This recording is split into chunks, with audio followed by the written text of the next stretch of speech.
So, good evening, everybody. This is Lottie Passell-Syms here. What am I? I am a psychosexual and relationship specialist, and I'm here tonight to talk to you about MOT for couples. And this is the live that I do once a month, the last Tuesday of every month, talking about anything to do with couples or individuals, and for therapists or couples that want to hear about how to enhance their relationships, individuals to gain a relationship or to find that piece of life and pleasure that they want for themselves. So tonight I'm going to focus on MOT for a relationship. And the reason I'm going to be doing that is because I am going to be launching, starting from the first Monday in October, little tiny snippets of a relationship foundation, repair, opportunities to think about your relationship in different ways. And this will be weekly for 3 months. So that will be happening on the first Monday of October, for every Monday after that for 3 months. And they're just little tiny snippets for you to think about your relationship and how it's going, and maybe do a bit of an MOT as you go along. But tonight is going to be the start of that. This is going to be the MOT to talk about how your relationship is going. So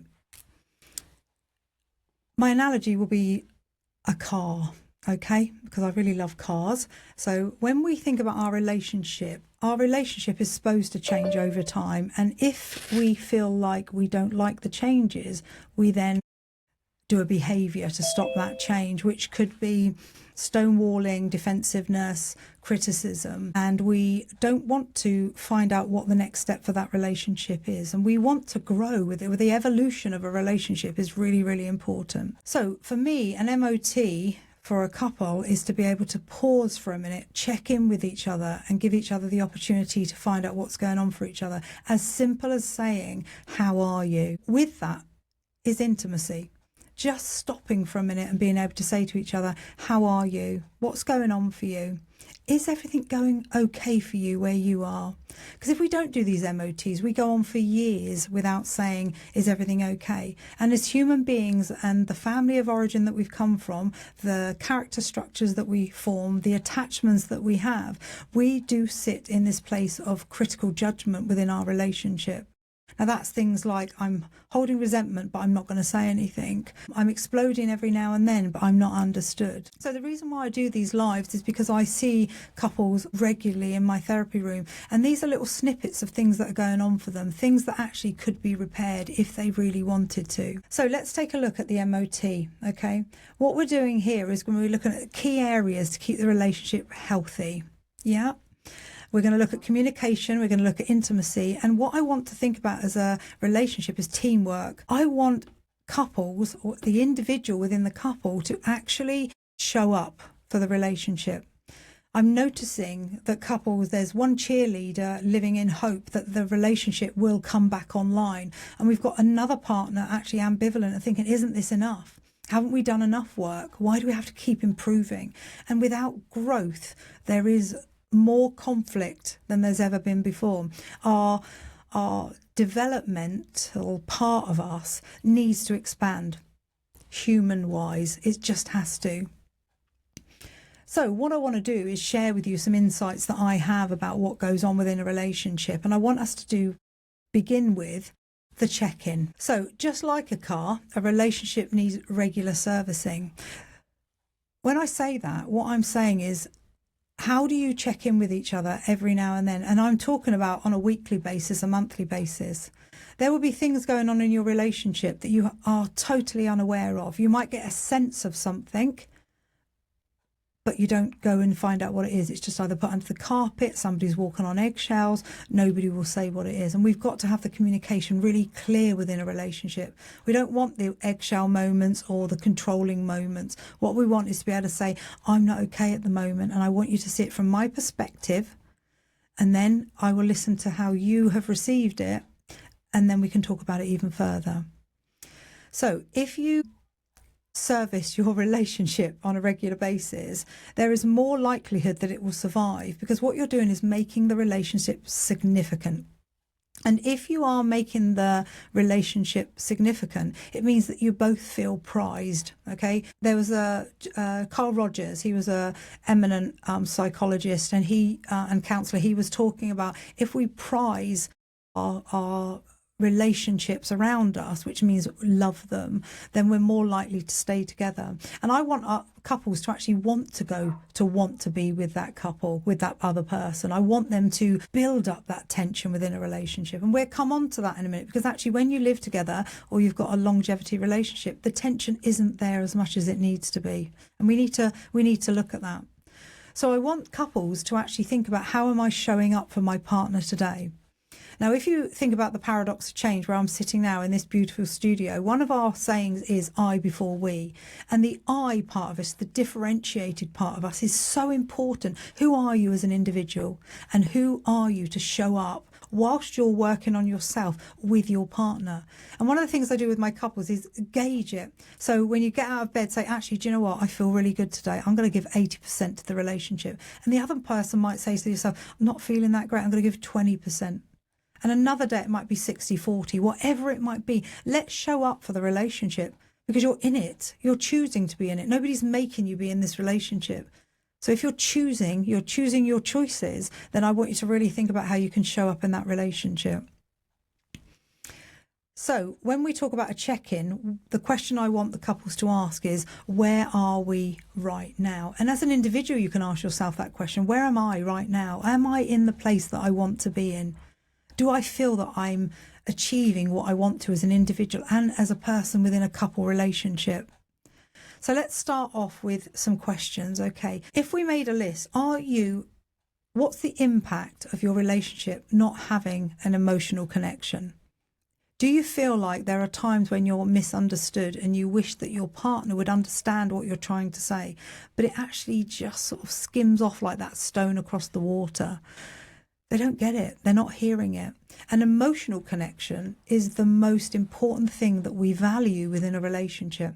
So when you think about the beginning of a relationship with the limerence, the loved up stage, we really aren't focusing on that emotional connection. There's a lustful connection. It's not something we're going, I need an emotional connection with you, because we then choose that partner, we go forward, we solidify the relationship with engagement or marriage or partnership, and we then think of it as, this is it, children, jobs, careers and everything. There will come a time when you want your partner to really understand you. And I'm always talking about it's not the one, it's, are you the person that I can rely on when I am not emotionally myself?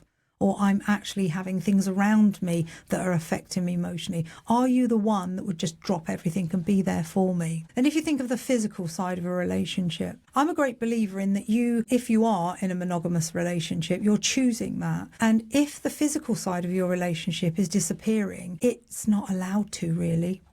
And I say that in a soft way, because what's happening with some relationships is that they are maybe comfortable. They are getting to that situation where they wish that they maybe had a bit more novelty, a bit more difference, the tension's less. And I was reading something the other day, pheromones, how you smelt to each other when you first met each other. The smell of you is different than it was before. Even if you put aftershave or perfume on, it really takes you back to when you first met each other. So when we're thinking about that, the physical, and we're in a relationship and one person says to the other person, I don't want to do sex anymore. I don't actually want to do that. I think we're where we need to be. We've got the children, we've got the house, we've got the whatever it is that you've built that empire, and we decide that we don't want to do that anymore. That leaves the other person out on a limb. So this is the MOT that I want us to really think about. Are you getting some of your needs? Because don't forget, you're not going to get all of your needs met with this one person.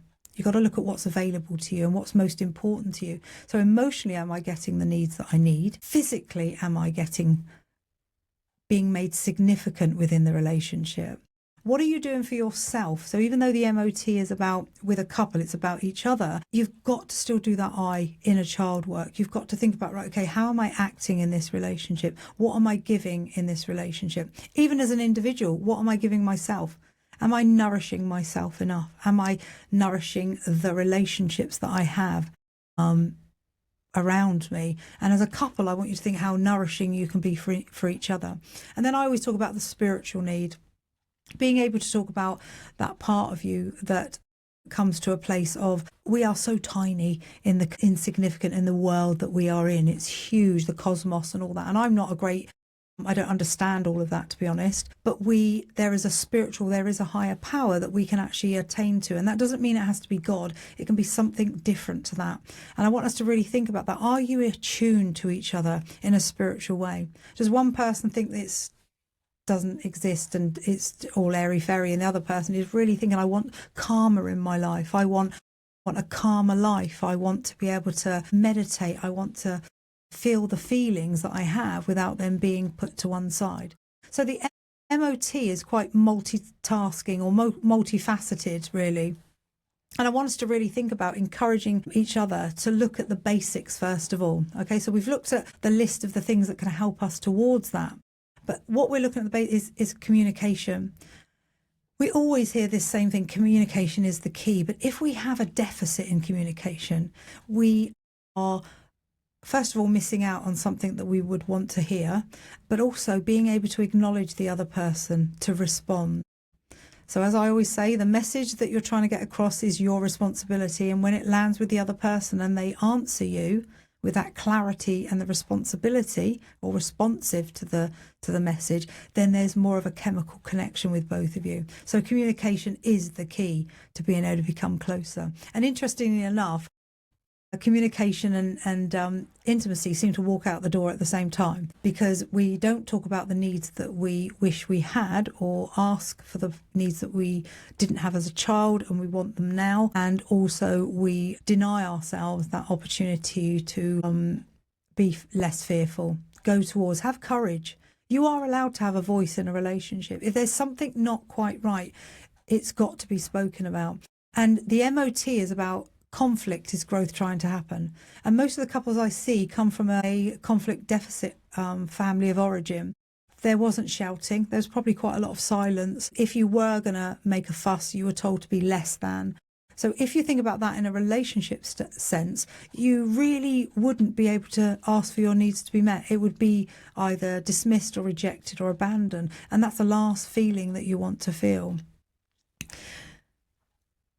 So what I want couples to do is actually think about, to not judge what the other person's saying. Come from a place of, let me see it from your perspective, and I'm not going to judge what you're saying. I'm going to be curious about it. What I want to go through is the list that I really love by Tony Robbins. He calls it the Relationship Creed. And it's really significant to a relationship. It's almost like this exercise book that you have, that actually, if you could look at each element of this, you would think to yourself, okay, what is missing and what are we really good at? And the things that we're really good at, we need to maintain and carry on in a disciplined way. If we don't discipline things, motivation is not the key, discipline is the key. And then give ourselves the opportunity to see what isn't there, and then we can work on it much, much, much more. So let's go through that list together. So the first thing and the fundamental of Tony Robbins' list is safety. And when you think of that list, I said there's a bigger list than that: emotional, physical, spiritual, sexual, all of that list that goes with how safe do I feel in all those aspects of my relationship. Okay, so this is the MOT I'm talking about. Get together and talk about how safe do I feel in these different aspects of our relationship. And one person might feel really safe in one aspect, and the other person says, but actually I don't. When this subject comes up, I don't feel safe at all, but we still keep talking about it and my anxiety grows and grows and grows. So safety within a relationship is paramount to being able to be vulnerable, to create better connection with each other. Then we've got spontaneity. Now, I always notice, and it's really interesting, that you might get one of the partners to be sarcastic. They've got a sarcastic element about them. It's quite playful sometimes, but when we're not safe, the sarcasm will come across as the humour that's picking on me. It's the criticism that I hear. And before, when you first met, that might have been funny. But when we don't feel very safe in a relationship, so don't forget we've got the limerence stage in the beginning, it feels very safe. It feels like you've known this person forever. But if we go towards spontaneity when we're feeling unsafe, the funny becomes critical. It becomes shaming. It becomes, I'm feeling like you're picking on me every single time I speak or every time I go to do something. It's not quite right. So without the safety, we actually can't have surprises or spontaneity. It feels very unsafe in the autonomic nervous system, the part of us that's holding something that is played out in our family of origin and our childhood that actually is being re-triggered within you now. So even though I'm going in depth with what I'm saying here, the MOT can be pretty basic in the fact that we're going to look at our communication, we're going to look at our intimacy, we're going to look at all that. But I want to share Tony Robbins' guide to you, because if we can go a little bit deeper with the relationship, it's that part of ourselves that can hopefully become a little bit more. We need vulnerability in a relationship so that we can open ourselves up a little bit in the safety of a safe relationship so that we can get more out of it. Now, the next one is number 3, is significant.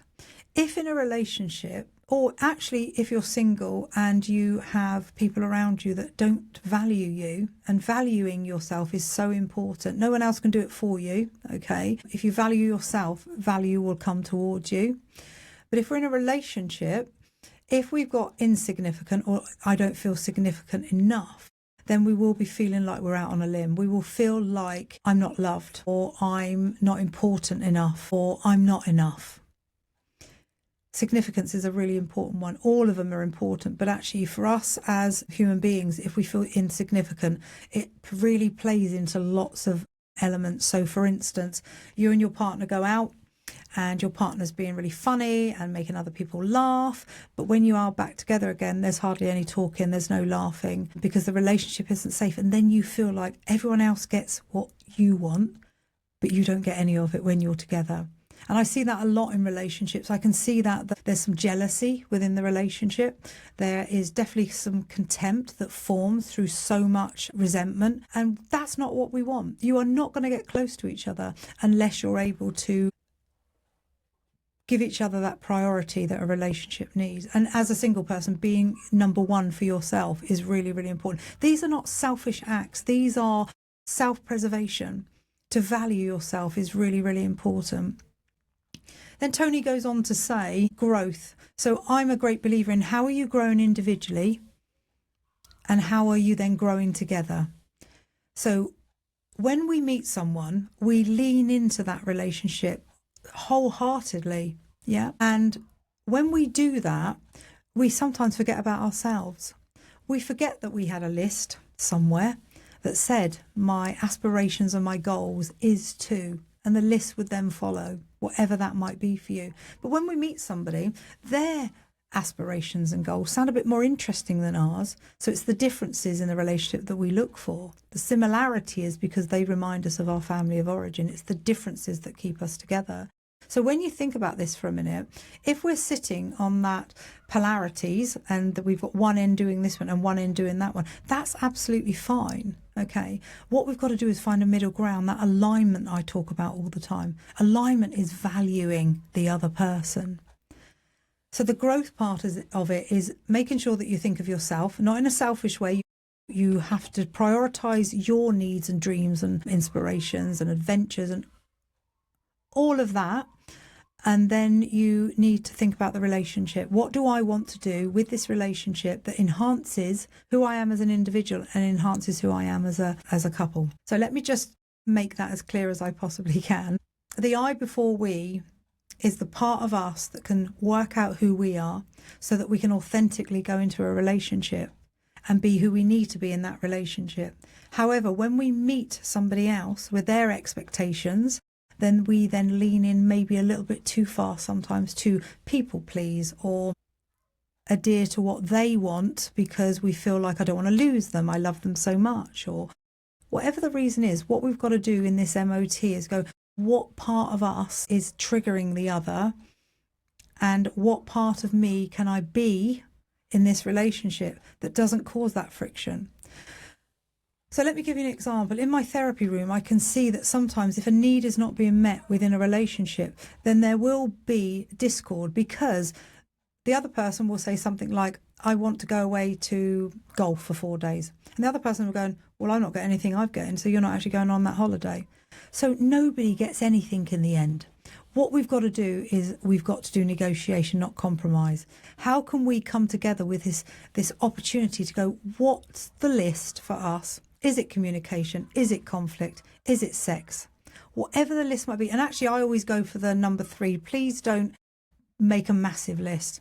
Think about how you can do 3 things that you can work on, okay, and make them priority. How can we now go forward and help each other work out what this will be? Now, Tony goes on to talk about love and connection. And this is the part where I hear people say, I just want to be loved. And my question is, how loving are you? So you're wanting somebody to come towards you to be loving, but how loving are you? If you're not in a good place in the relationship, and you definitely need an MOT for sure, then what's happened to you? Where is the resentment or the judgment or the guilt or the shame or the frustration? Anger could be rage. Okay, anger and rage are 2 separate things. So anger is benign and here to push us forward. Rage is unprocessed, not diluted from rage from child. So they're completely different. And how do you expect somebody to come towards you when you're not showing that loved part of you? I want somebody to show me love, but are you loving? And are they able to come towards you? And if we are able to do that, because the best word for me is curiosity, go towards someone with curiosity. Instead of going towards blame, actually think, why are you telling me this story about this upset? What is it that's bringing this out right now? What's happened for you that you feel that you need to tell me that? Is, don't own it and say, what have I done? Because that takes the onus off the person trying to bring it to you. Be curious. What made you decide to talk about this now? Because there will be a reason. They'll be triggered by something. They'll be hurt by something. And this gives an opportunity to absolutely open up this relationship. Because underneath every relationship, there's so much narrative going on that's not even known. Think about that for a minute. There's a narrative above and there's a massive narrative below. So some stuff from child, we feel rejected or abandoned or lonely or jealous or neglected. And above that, we're saying, I'm fine. What we've got to do is find that space to be able to say, I'm not that happy at the minute. And I don't believe in happier. If anybody else does, that's fine. You're either happy or you're not happy. And our job is not to make someone else happy or to enhance or to make, anything to do with mental illness. That's not our job. We can support, but our job is to, I said that then, didn't I, we are going in to someone who has already got all of those things. We're enhancing it. We've got our own package of stuff that we are okay with, and they've got theirs. And then as a couple, we go in to enhance that. And that's really important. We're not there to rescue each other. So when we think about the MOT, we need to think about the connection.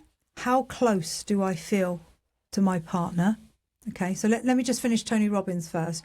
He talks about, and this is my favourite, okay, I'm going to tell you something really weird in a minute. He talks about love and connection, okay? The more loving you are, the more you'll receive if you've got somebody that's a cheerleader with you.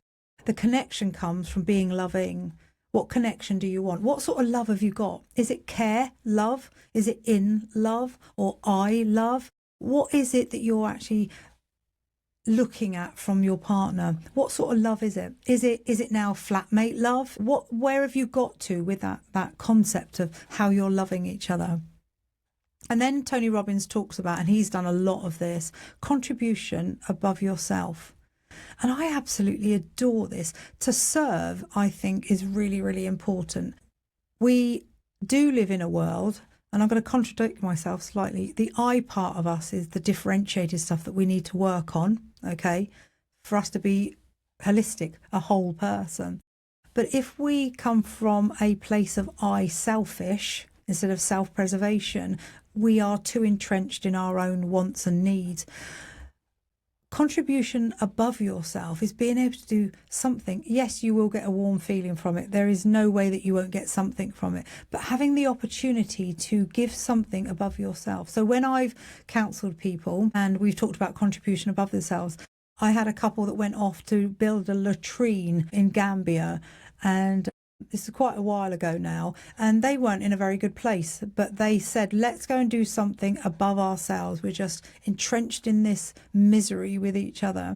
And when they got out there, and on the plane, they hardly spoke to each other. They got out there. It was an organised thing. It wasn't something they were just going out there. And when they got there, there was a bit of tin and a few bits of wood and some nails that had been used before. And they had to talk to each other. They had to work out how they were going to make this latrine for the people of where they were, helping them, not themselves. And it was like, is this it? Is this all the materials we got? It was. That's all that was there. So they had to talk to each other. And that was the start of them going, why are we arguing? What are we arguing for? What's the reason we keep arguing? What do you want from me and what do I want from you? So Tony Robbins is great. He's the energy that he exudes is infectious. So if you ever get a chance to listen to him or see any of his shows, please do. So let's just do a little sort of inspection of the playbook. What I want you to think about is break the relationship down into clear areas. I want you to think about connection first of all.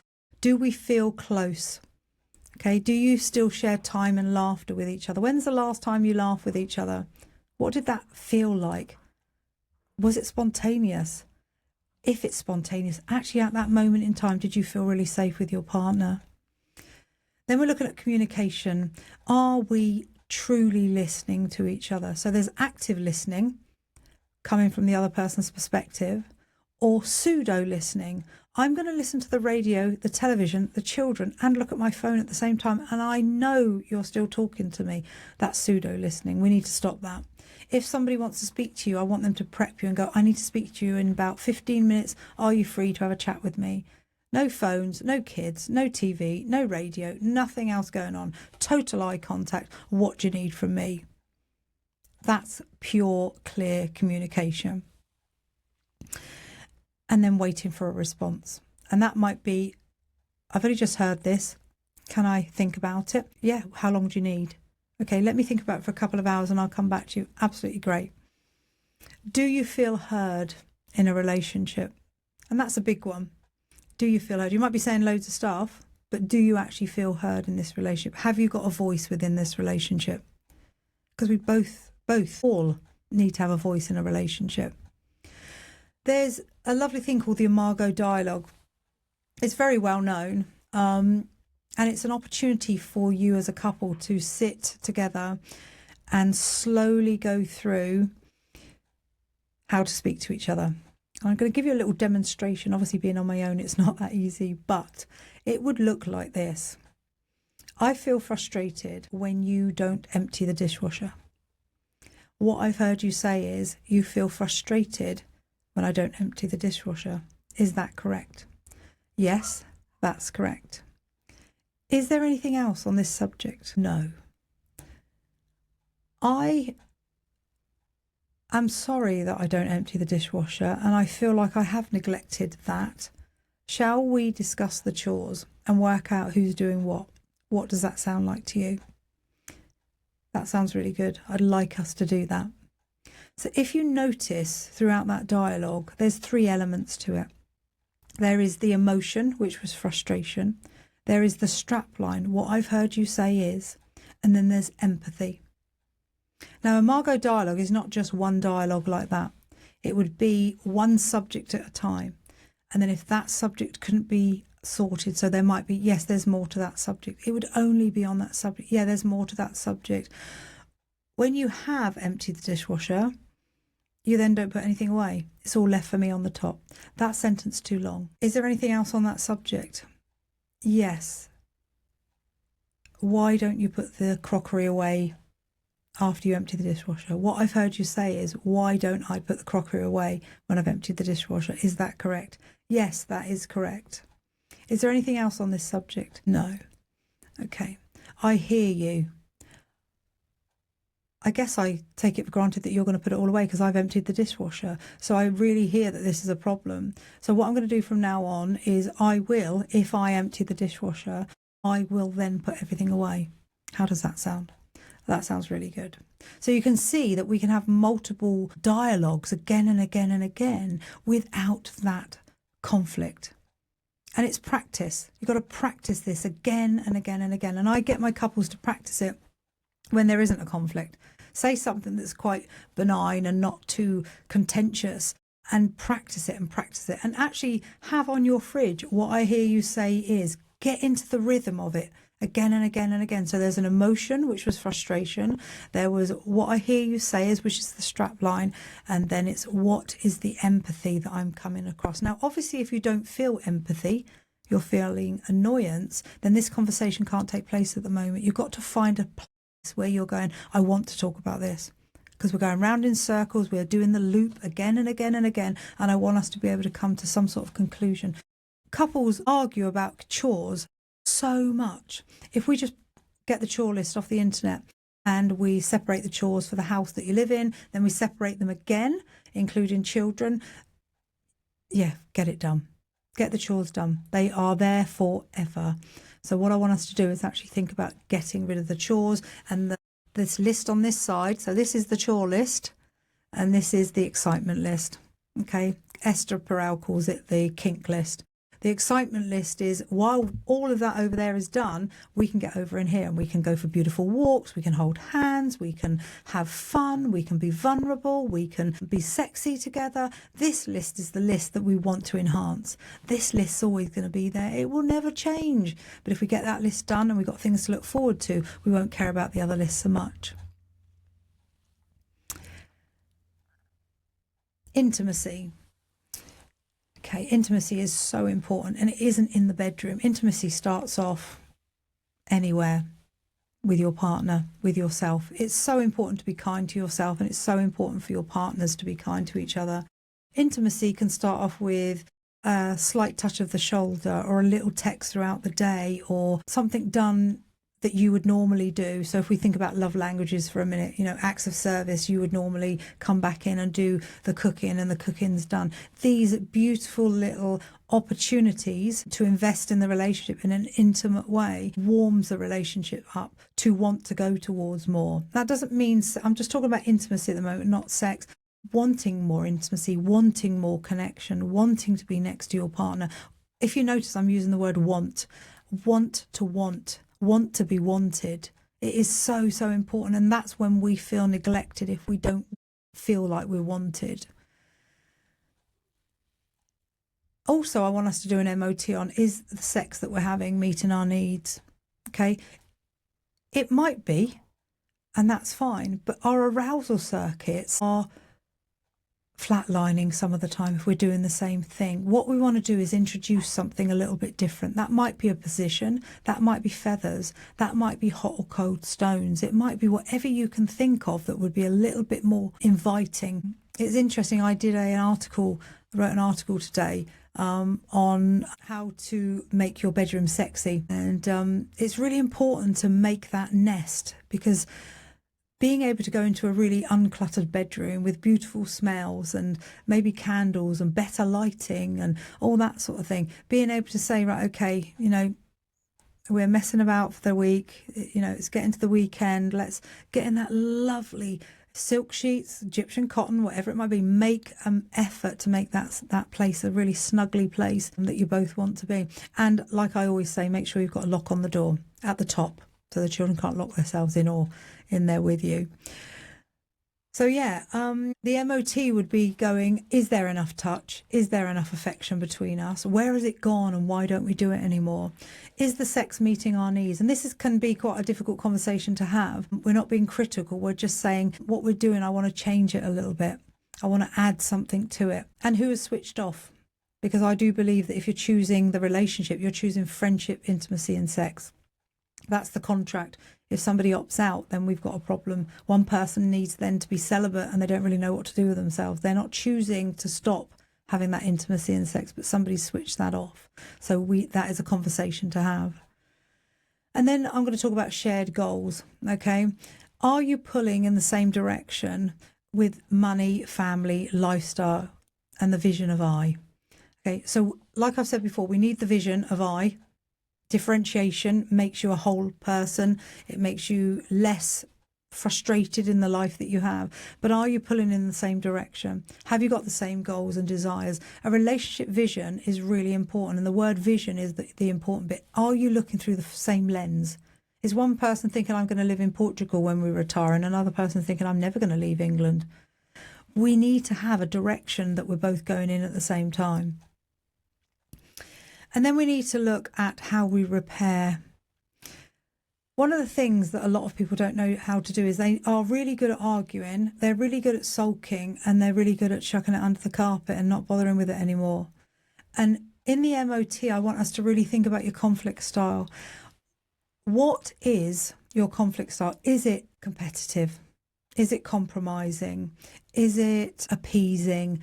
Whatever one it might be. Okay, so I look at Thompson and Kilmer conflict styles. Whatever it might be, if it's you're doing this with each other, you're not getting anywhere. It's because the conflict styles are not in line with each other. So usually people who come to therapy are competitive. They want to be heard, they want to get their own way, they want to win. If each person is saying the same thing, there is not that wiggle room or that gap, even for the therapist to change that, but also for them to go, why can't I negotiate? Why have I got to win? How was I loved as a child? Was I loved by achievement? Do I need to win to prove that I can be lovable? So we need to look at all that so that we can actually think about what is it that I'm doing in this relationship? What am I arguing for? So the MOT gives us a really good opportunity to ask each other these questions, and don't overload each other. Say, let's ask 3 questions each. What one thing have you done this week that I feel has made me feel this, that and the other, whatever it might be? I'll come to those questions in a minute, to be honest. So yeah, find out what that might be. Just do 3 questions each and do it maybe fortnightly. You're not going to do an MOT all the time. Start off really investigating the MOT, and then you're probably going to do it every 3 months just to check in with each other. And it won't be like vast like this. It will be really intimate. How are you? Do eye contact. It's so lovely, eye contact. Makes you feel like the person can really see you. Give yourself the opportunity to do this MOT. Okay, so let's just talk about repair even again. So the conflict that we have is built up for a reason. We're trying to change something. And if we don't have conflict, we are in that appeasing conflict style and compromising, put up and shut up, people pleaser, walking on eggshells, other person too dominant or controlling. I don't think I have a voice. So we've got to find a way to maintain this opportunity to directly go towards. So Christine Dunkley, who was a supervisor of mine years ago, fantastic woman, she used to talk about the pain barrier, and she says you cannot go over it or round it. You've got to go through it. And that's what relationships are about. Even though we are suffering sometimes in relationship, the suffering is growth trying to happen. It's actually something is being said that's not working, and we can ignore it if you like. You can put it under the carpet, but it will do a loop. It will keep coming back. And even though it feels like a different story again and again and again, it's the same story. It's just with a different bow on it. So let's do a bit of an action plan here. Every MOT that you do on a car ends with a report and the next steps. So the advisories. Yeah. So let's ask, what's one thing you can change or level up this week? What would that be? So what's one thing, not 3 things in this case, one thing that you could change within your relationship, take ownership of it and level up this week? I want you to keep it small. It doesn't have to be practical. It can be an emotional or physical or spiritual, whatever that place you're in. And it could be planning something like a date night. When I first started therapy, date nights were all night. They start off getting dressed up and you're tired and you've got to put perfume on and have a shower and go out and be pleasant. And by the time you got to the front door, you'd argued about something because the expectation of sex was very high. And if you weren't getting on with each other, that was the last thing one of you wanted to do. Date night for me is 1 hour. It's just 1 hour of choosing something, because if we boundary time, we're more likely to have an intensive process with it, to make the most of it. And I love alphabet dating. So choose the letter if you're A and they're B the following week or a month. Think of something with that letter. It gives guidance. Nobody has to think too much about it. There's been some lovely alphabet dating. I had a couple that the lady was really fed up with her husband, doesn't really think he knows me very well. And he had C, the letter C. And he went back to the house. He told her to go out for a couple of hours, and he decorated the whole of the living room with crayons and pens and books and paper and everything to do with arts and craft, which it was our absolute love. Came back to therapy and she was like, I don't want to argue anymore. He sees me, he gets me, he hears me, he understands me. And that was 1 hour of being able to say, let's crayon together, let's colour in together. It can be as simple as that to bring us back into connection. Agreeing on tech time. This is a big thing. That article I wrote today, it said, name one thing that kills passion. It's fighting for the attention of the TV. Who's going to be left out? What program are you watching that you're not interested in? Where is the romance in the bedroom? It's all connected to the TV. How can we agree on tech-free time? So I've agreed, I've done a contract with a couple of mine, and it was, they've put like a little chest of drawers outside their bedroom and their phones go in the drawer. They don't have their phones in the bedroom anymore. They don't have a TV in the bedroom anymore because they can feel that neglect that they're having for each other, because they're just looking at the screen all the time. And this doom scrolling, if you come off your thing, what did you learn? What did you see? What did you get? Can't remember. There was so much of it. Let's concentrate on relationships. So what I want to read out to you now is what I call Smart Couples Reflection Worksheet. Okay. And in your MOT, I've given you quite a lot, really, like the Tony Robbins and the Imago dialogue to be able to speak to each other. I've talked about how you can do a beginning, a middle and end. So really thinking about the physical and the emotional and all of that. I've talked about how you can do a connection and the communication and how that works for you. We've also just talked about how we can do an action plan, the MOT, the report, what we're checking in with each other. What's the next steps for us? And there's always got to be next steps for us, absolutely every single time. So let's do the SMART couples reflection worksheet. So S, speak the truth. Okay, when they come into my therapy room, I say, this is the place for truth. Just speak from that authentic you. So let's talk about, when was the last time you told your partner something that was hard to say but important for you to express? So I'm going to read that to you again. When was the last time you told your partner something that was hard to say but important for you to express? So if it's important to you, it's important to the relationship, because you will just harbour that and hold that and build resentment. Resentment doesn't fade, it stacks. I've had people say to me 20 years ago, I remember my husband, he said to me, I didn't look very nice in that dress. And vice versa. My wife said to me years ago that. They remember it because it hurt. But they didn't say anything, they let it go. It will be stacked, it won't be forgotten. The next one would, what do you tend to hold back from saying and why? That's my question to you. Why do you hold back? What do you think is going to happen? As a child, you couldn't rock the boat maybe. I recognise that. Don't rock the boat. Don't upset anybody. I'm a recovering people pleaser myself, so I totally get that. But why is it that I would sit in that place now that I wouldn't have my voice? I wouldn't. I would say my authentic self of where I'm coming from. What do you tend to hold back from saying and why? If your partner could truly hear you without judgment, what would you want them to know about you right now? So this is the part, speak the truth, is what we call focus. Honesty, vulnerability and emotional safety, which is what I was talking about with Tony Robbins. We've got to feel safe to be able to become vulnerable. And our partner, when they hear vulnerability, have got to hold it like it's a precious something. Not ever use it in an argument later on, because that person has trusted you with that information. Then we're going to go on to M, mind the gaps. So what we're going to do is identify disconnections between the needs, wants and reality of the relationship. Where do you feel most in sync with your partner, and where do you feel out of step? So notice your relationship. If you're feeling like you're skipping along and everything's going really well, stand back or become a helicopter and look in and go, this feels great. What is it we're doing that makes this feel great? You've come out of the power struggle that you might have been in for quite a long time, and you've let go of something. I don't know what that is, but you've let go of something. And there's a moment of real sort of connection and happiness. Now, there might be guilt in that because you suddenly stop doing it and you go, oh, I remember we're supposed to be not okay with each other. But try and look in when you are having those happy moments. Really engage with them and actually think about, what would you want to say to your partner in those moments? Like, isn't this lovely? We are belly laughing and giggling with each other like maybe we used to be. Where did we lose each other along the way? What happened?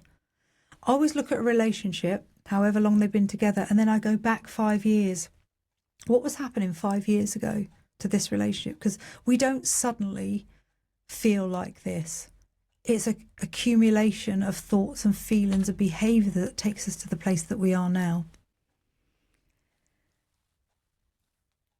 Let's look at A, acknowledge the cost. Recognising compromises, trade-offs and silent resentments. What are you currently compromising on that feels acceptable, and what compromises feel like they are costing you too much? I've never liked the word compromise. It feels like I've just given up or given in. I like the word negotiate. So what is it that you're doing in your relationship that once you've said yes to it, you wish you hadn't? And it's interesting. I find that people think, oh, I can't go back on it. You can always review a relationship. You can always say, yesterday I said I'd definitely do that. Today I don't feel like I want to. And give a reason. It's because I'm feeling like there's not enough being given to me, or I'm feeling like there's no significance, or I'm not feeling safe enough. Whatever it might be, if we're feeling like we're compromising ourselves, resentment again will build up. When you feel resentful, what's usually underneath that feeling? So I'm very much about capturing emotions. I'm always going on about emotions. You know, what is that emotion? Because the emotion is attached to a story of yours. A feeling could be intermittent. You know, we can have a feeling in the day, I'm really happy this morning, then in the afternoon something happened and I felt a little bit disappointed. Feelings are sort of that wave that comes. Whereas an emotion, and I think, you know, dictionary-wise they are classified as the same, but emotion to me has a story attached to it, something that has happened, something that you've embellished as truth for you. And then when that comes back up, it has an effect on you. So we will find that we are accepting things and saying yes, and actually we should be saying no. And the hardest word in the English language is no. And it's so empowering and boundaried if we are able to say no, because what we're doing is we're not compromising ourselves anymore. We're negotiating the boundary to say that's not for me and that should be okay. I don't say should very often. I don't like these rigid words of should, ought, have to and must. But actually we do need to sit in a place of not for me. I love that you've asked me, and I would love it if you asked me again another time. But no, I'm not going to be doing it this time. That's okay to say that. Then we're going to do R in SMART. Revisit the dreams, the shared vision and the long-term meaning. When you first met, what dreams or visions for the future did you share? Which of these are still alive? Where have they gone if they're not apparent anymore? What were they in the first place? Maybe write them down on a piece of paper. Maybe write them separately on squares of paper to see if either of you remember any of them. Because you might have been together 20 years. Now, and you're thinking, what were our dreams and aspirations together? What list did we make back then? And let's see if we can revive some of them, but see if any of them are still alive. Some of these goals are still apparent. Some of them will want to be seen and fulfilled. If there was no obstacle with time, money and fear, what would your ideal relationship look like and feel like? I wasn't going to read that question out, because I think it feels very, very big. Because I think in the times that we're living in, time is precious, money is scarce, and there is a lot of fear about. But if you can sit with your relationship and say to each other, what do we need right now?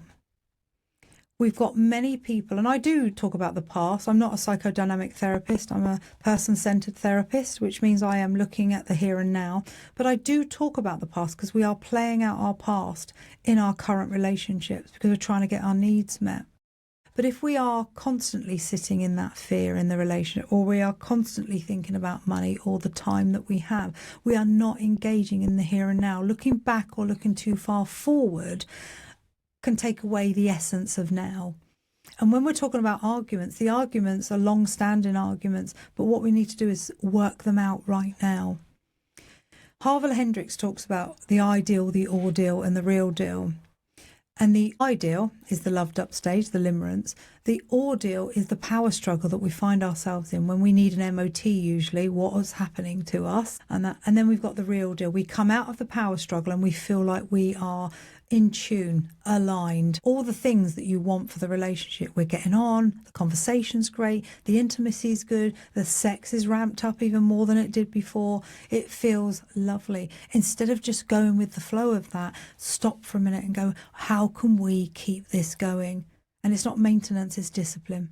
It's not motivation, it's discipline. How can we get ourselves to discipline the mindset of this relationship to help us work out how we can have some peace in the relationship together? Now, you will go back into the power struggle. There's always things in life that will come along, whether it's remortgaging, another baby, family disagreements. There will always be the power struggle that will affect the relationship, but we need to come out of the power struggle much quicker than we are. We need to repair much quicker than we're doing. And for me, that's really important because we can go back into child. And I always ask my clients, how did you react as a child when things didn't go your way? And usually it's either sulking or silence. If either of those are happening, you're not actually getting together to talk about this in the first place. Okay, so the last one is T. Take the first step. Practical action and immediate change.